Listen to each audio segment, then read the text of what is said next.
Hello everyone, welcome back from Top of the Wall. My name is Mason Knopf, and I have another deck for you today. Welcome to the forest! In the forest, all of your woodland friends are waiting for you. What are you gonna find in the woods? You're gonna find the freaky everything thing, you're gonna find some trees, you're gonna find, of course, some plant monsters, you're gonna find some deer, and hey, like every forest, every section of woods, you're gonna find some squirrels. And thank you, Pete, for the deck suggestion.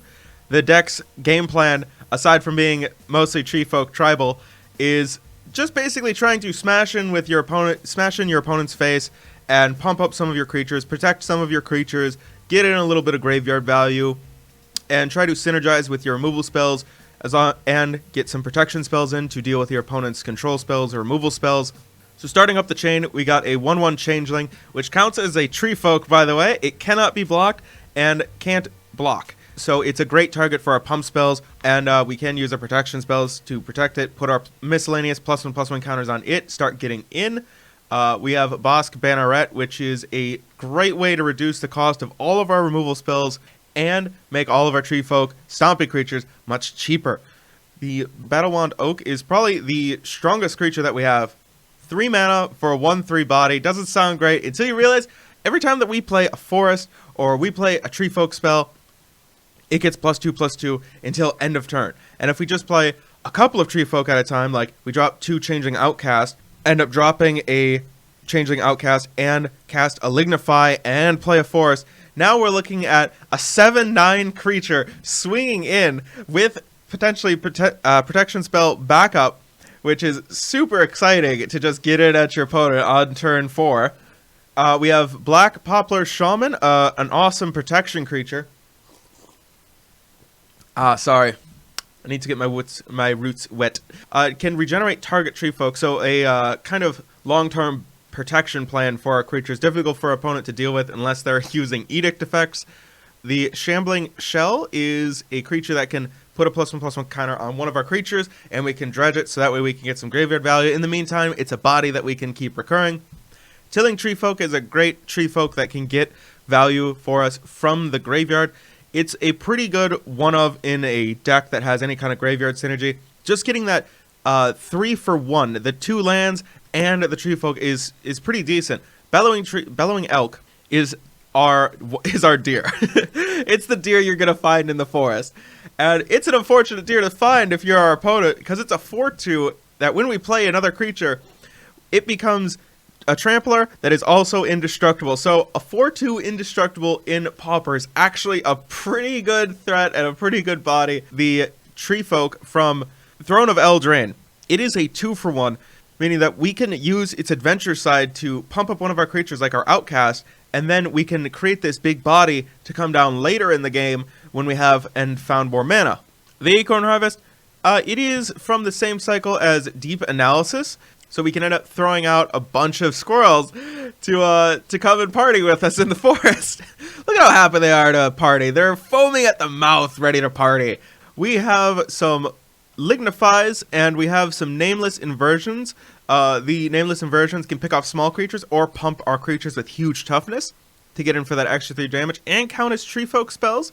Lignify is also a TreeFolk spell, and it actually is more so there for cards like Priest of Titania and the Gurmag Angler. This is like for the actual real threats. We're going to probably want some other pump spells in the deck to go with our TreeFolk, like the Moldervine Cloak to get us extra graveyard value and to recur itself repeatedly so we can keep finding creatures and pumping this thing up.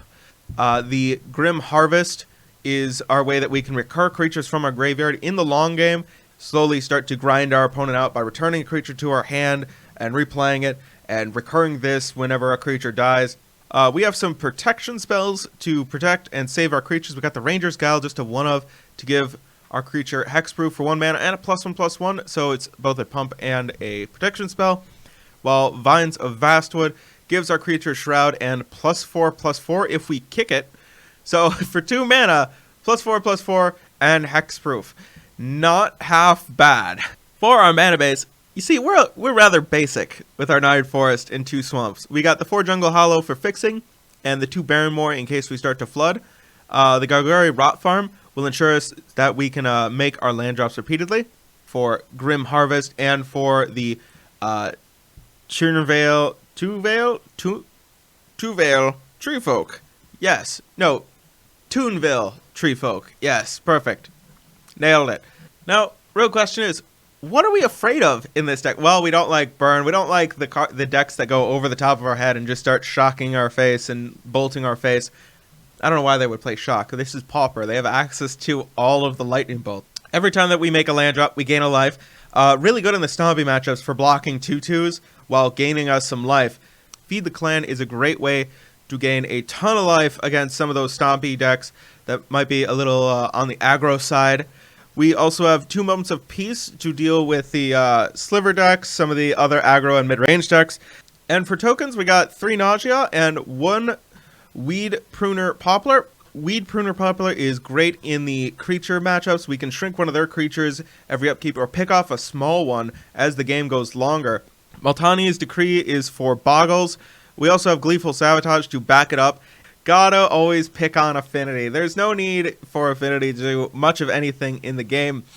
Wickerbolt Elder can also help with that as the game goes longer. Just finding this and just getting the chance to blow up one of their lands or blow up one of their artifacts like Prismatic Talisman. Did I say Prismatic Talisman? I meant Prophetic Prism. Don't worry about me. I'm fine. I just clearly have some kind of brain injury. Grim Harvest is the card that is in our main, but if the game is going to definitely go long and start to look like a control matchup, we can start siding in these Grim Harvest and we can get into the long game plan too. A card that's difficult for our opponent to counter and get rid of forever.